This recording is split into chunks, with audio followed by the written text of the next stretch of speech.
सयानी घोष पे परिस्थितियों का लाभ कौन उठा रहा है? हमारे मित्र अखिलेश जी बोल रहे थे। अब आप लोगों को स्वीकार्य है कि नहीं है? उनका बड़ा वीडियो वायरल करते थे बीजेपी वाले की, दिल में है काबा आंखों में मदीना। अब स्वीकार्य है ना, वो एनडीए का साथ देंगी, ठीक बात है ना? देखिए, पहली बात ये अंदरूनी मामला है।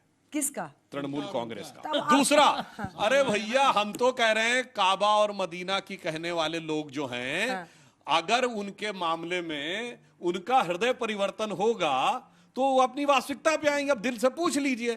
मैं एक और बात कहता हूं, मैं विनम्रता, दृढ़ता और चुनौती से कहता हूं कि जो व्यक्ति जिसका नाम, मैं XYZ व्यक्तिगत नहीं होना चाहता, जिसका नाम गैर मुस्लिम है वो काबा नहीं जा सकता, वो मदीना नहीं जा सकता।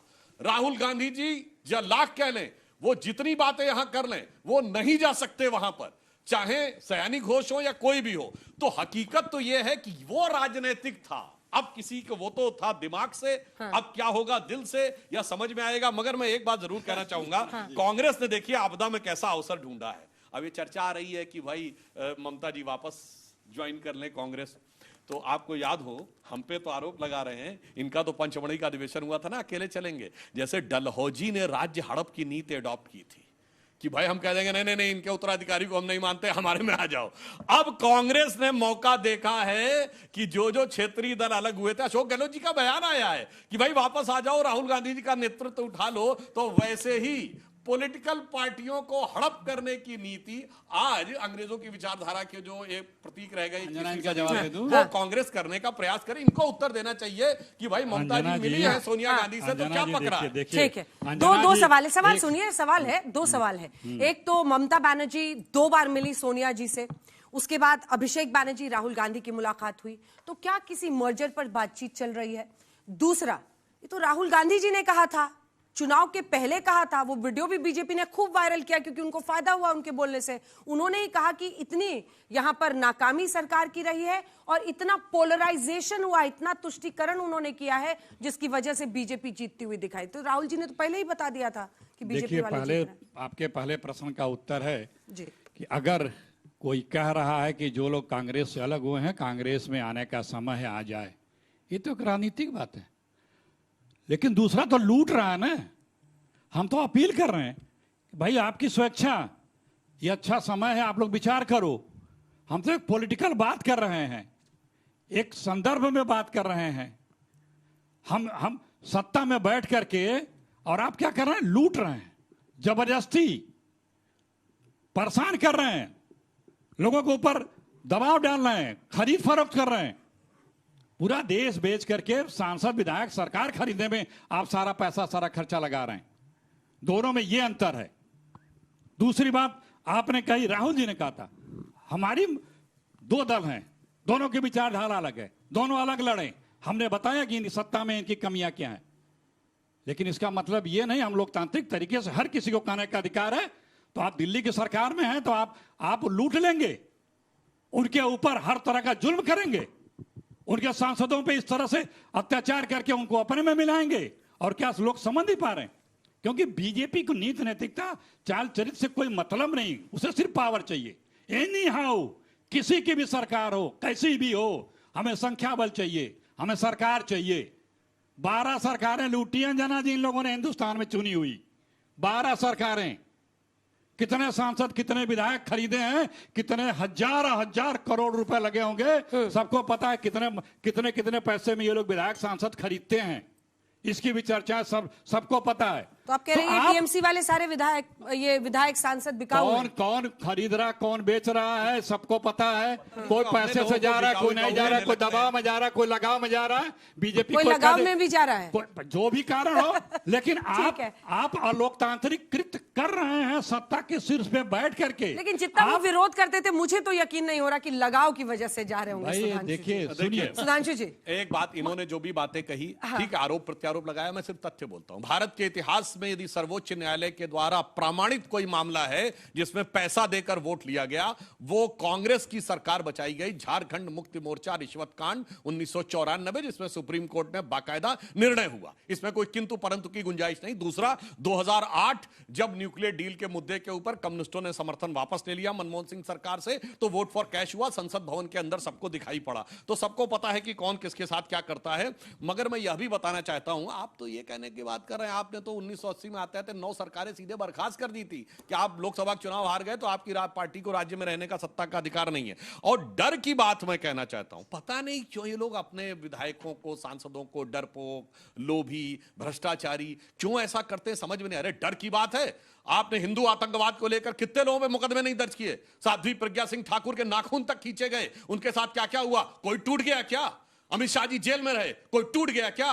मोदी जी की घंटों घंटों सीबीआई से आपने वो किया, उसके बाद कोई टूट गया क्या? हाँ। और सुनिए, इमरजेंसी में कितने लोग जेल में रहे? हमारा पूरा पूरा नेतृत्व जेल में रहा, 2-2 साल जेल में रहा, तन्हाई में रहे, कोई टूटा नहीं। कारण क्या होता है? जब नैतिक बल होता है तो टूटता है। और मैं एक वाक्य पूरा कर दूं।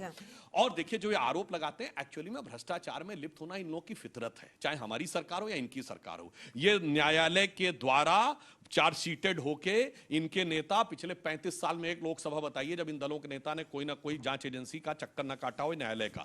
2013 में राहुल जी और सोनिया जी के ऊपर नेशनल हेराल्ड केस दर्ज हुआ। अक्टूबर 2013 में दिल्ली हाईकोर्ट के कहने पे हमारी सरकार नहीं थी। कणिमोजी ये राजा जेल गए 2011 में, हमारी सरकार नहीं थी।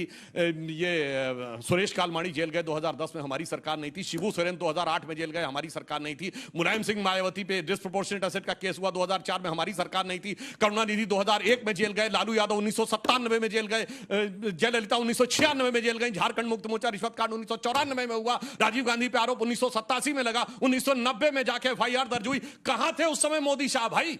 इसीलिए मैं कहता हूं, देखो, अगर इसलिए मैं कहूंगा, कभी खुद पे, कभी हालात पे रोना आया, बात निकली तो हर एक बात पे रोना आया। सुनिए, काहे टूटने को तैयार रहते हैं विपक्ष के नेता, ये वो पूछ रहे हो, कह रहे कि हमें तो कोई हमारे नेताओं को नहीं सुन तो लीजिए, अभी बता रहा हूं। जो इन लोगों के आदर्श हैं, सावरकर जी, उनका पोता स्वयं ये बता रहे, कोई माफी नहीं मांगता है।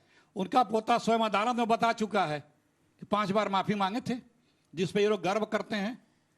अब इस माफी कौन मांगता है? इमरजेंसी में कितने लोगों ने माफी मांगी थी, चिट्ठियां लिखी थी। दूसरी बात, फर्जी मुकदमे लगाए कांग्रेस के नेताओं के ऊपर, 12 साल हो गया, किसी पे एक चार्जशीट तक नहीं हुई। और हमारे वरिष्ठ नेताओं के ऊपर अदालत ने यहां तक कह दिया कि जांच एजेंसियों ने फर्जी मुकदमे लगाए हैं, चाहे चंडीगढ़ का कोर्ट हो चाहे दिल्ली का कोर्ट हो। सबको पता है कि द्वेषवश आप विपक्ष के ऊपर मुकदमे लगाते हैं और मैक्सिमम लोगों को आपने प्रताड़ित करके, डरवा के, धमका के अपने में शामिल कराया है।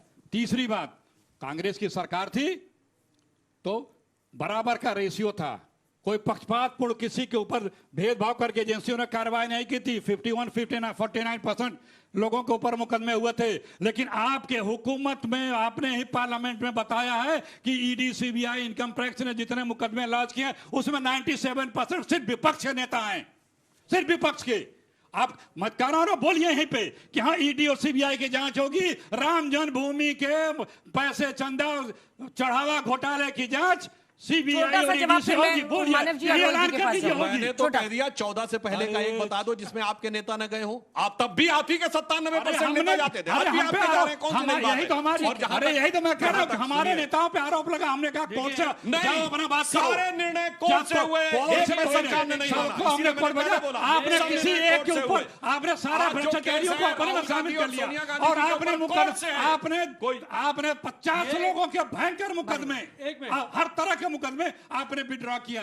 हिंदुस्तान की पहले यूपी की सरकार है बीजेपी की कि जिसने अपने लोगों से मुकदमे वापस लेने के लिए विधानसभा में बिल लाई और 20,000 लोगों से मुकदमे वापस की। ठीक है, जल्दी से उसके बाद मानव जी को दिखा। अखिलेश प्रताप सिंह जी उत्तर प्रदेश से हैं। आप तो पहली पार्टी हैं जिसने भारत के इतिहास में पहला प्लेन हाईजैक जनवरी 1978 में लखनऊ से दिल्ली की फ्लाइट का हुआ और उन दोनों हाईजैकरों को कंधार पहुंचा के आए। अरे आप तो हाईजैकरों को कंधार पहुंचा के आए। आप तो देश के गद्दारों को, आप तो देश के गद्दारों को, आतंकवादियों आतंकवादियों मानव को जायसवाल कंधार पहुंचा के आए। मानव जायसवाल आप तो आईएसआई चीफ को भारत जांच में बुलाए। मानव जायसवाल जी क्या एक बात सेकंड, करोगे? एक सेकंड। देखिए। मानव जी सुनिए, सवाल सुनिए। सवाल ये है कि इनके पास एक विचारधारा है। अरे तुम तो पहुंचा आराम से, क्या है आराम से, कंधार भैया? आराम से, आराम से। आतंकियों को जेल से निकाल के जिसको कांग्रेस की हुकूमत ने पकड़ी थी, आप उसको कंधार पहुंचा के आए वीवीआईपी ट्रीटमेंट देते हुए सरकार के मंत्री के साथ रुपए पैसे के किसकी तारीफ करता है? और जो है आईएसआई चीफ को कौन बुलाया? मानव जैसे वापस टॉपिक पे किसने आते हैं, जांच कराई? वापस टॉपिक। मानव जी,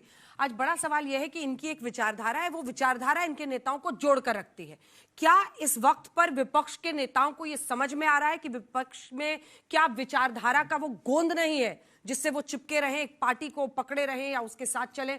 टूट जाते हैं। थोड़ा समय देना होगा। सुधांशु जी बड़ी अच्छी तरीके से बोल देते हैं 2011 में हमारी सरकार है। अरे आपकी सरकार तो 2014 में आ गई। कितने घुसपैठिए आप लोगों ने पकड़ लिए? और ये जो घुसपैठे वाला जो मामला है वो आप आने वाले समय में आपने दिखा दीजिएगा।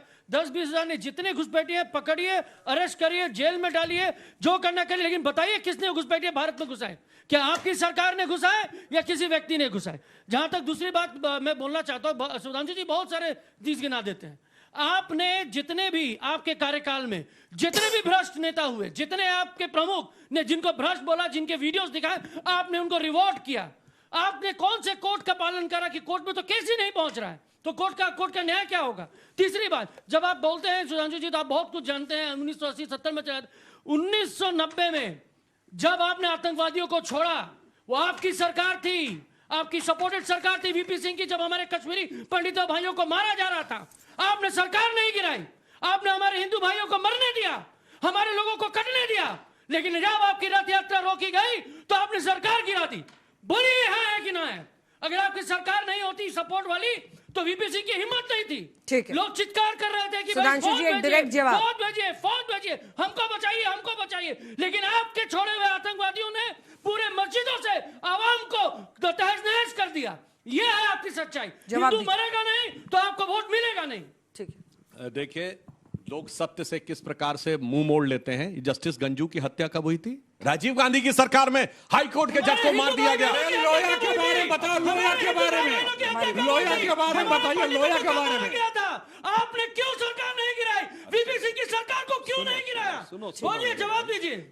सुनिए, वो घटना हुई है जनवरी 1990 में, और उस जमाने में वीपी सिंह की सरकार थी कि नहीं थी? आपकी सपोर्टेड सरकार 1980 में आई है। सुनिए, बोलिए, काहे है या ना? परेशान हो रहे, काहे अभी परेशान? बता तो रहे, हमने जो किया बताते हैं। उस जमाने में इंफॉर्मेशन, सुनिए, मनमोहन राज्यपाल था, राजीव जी ने निकाल दिया, इन्होंने फिर उसको बनाया वापस से राज्यपाल, और उन्होंने सारे लोगों को बोला जाइए जाइए, अभी चले जाइए, अभी माहौल ठीक नहीं है। आप लोग ढकोसला करते हैं देशभक्ति का। आप हिंदुओं के पक्षधर है, बने हिंदुओं के पक्षधर हम सब हैं, जितने भारतीय हैं, जितने मुसलमान हैं। जिस तरीके से दिल्ली में अभी आग लगी, किसी मुसलमान भाई ने अपने पूरे दुकान के पूरे बिस्तरों को छोड़ दिया। अरे हिंदुओं ने क्या, मुसलमानों ने, सबने भारत की आस्था भारत की प्रतिमा को। ठीक है, अब जवाब सुनिए। कौन हिंदुओं का पक्षधर मैं बताता हूं। कहते बांग्ला भाषा का नाम, अपने चुनावी मैनिफेस्टो का नाम इश्तेहार रखा। क्यों? क्योंकि 1905 में बंग विभाजन के समय नवाब कलीमुल्ला ने हिंदुओं के नरसंहार के लिए जो पैम्फलेट छपाया था, उसका नाम इश्तेहार था। अब आइए, अब आप ही नहीं बोलेंगे ना मानव जी, आप हाथ उठाइए, मैं जवाब लूंगी। अब मैं बताना चाहता हूं, देखिए, उस जमाने में जो 1990 की बात कह रहे हैं, बिल्कुल उस जमाने में इंफॉर्मेशन आने में महीनों लगते थे। शर्म आनी चाहिए, इंफॉर्मेशन आने में तकलीफ होती थी। कर रहे हैं भाई? पूरे देश में नेटवर्क चल गया, पूरे देश में सुनिए सरकार भाई, बदल सुनिए, गई। बारी बारी से हाथ उठाइए ना मानव जी, मानव जी हाथ उठाइए ना बारी बारी जिस दिन से। इन्होंने, जब जगमोहन ने वहां पे एक्शन लेना शुरू किया और बेनजीर भुट्टो ने पाकिस्तान की असेंबली में बोला कि हम जगमोहन को भगमोहन कर देंगे, और उस दिन जिस दिन सरकार ने हटाया, हमने उसी दिन कश्मीर के पैनल से अपने को विड्रॉ किया और सरकार की खुली आलोचना की थी। चैलेंज करता हूं, जाके देख लीजिए जगमोहन का डिसमिसल और इनका हटना। और सुनो, आपको प्रेशर करना था, आपके 90 के आसपास आपके एमपी थे, आपने प्रेशर नहीं किया। सुनो भाई, ए भैया, उस समय ममता बनर्जी कहां थी? ममता बनर्जी विपक्ष में थी। ममता बनर्जी कांग्रेस में विपक्ष में नहीं थी, कांग्रेस में नहीं राजीव गांधी थी। चिल्ला नहीं रहे थे उस समय जिस समय जस्टिस की फौज थी। चिल्लाइए मत। हाँ। सुनो भैया, जिस समय जस्टिस गंजू की हत्या हो रही थी राजीव गांधी के समय, ममता बनर्जी कहां थी?